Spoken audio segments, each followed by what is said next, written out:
Hello there, this is how to add music to your Canva video. So first thing to start us off, we're just gonna click on the videos icon right here. And then you can start off by a blank template and upload your own video by clicking over here, or you can just use one of the existing templates. So I'll just choose this one for example. And then once that loads up, on the left sidebar right here, you're gonna find an uploads option. So just click on that and then click on upload files.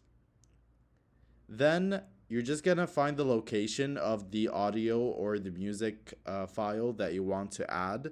So this is the one I want to add right here.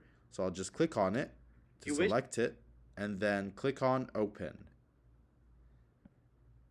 Now once I do that, this is going to add the audio file to my project. Then once that loads up, you can just drag it and drop it over here in the drop music field. And then once you do that, you can just resize the audio file, you can just move it around, and you can do all sort of different things to it. So yeah, this is how easy it is to add music to your Canva video. Hope that video is helpful.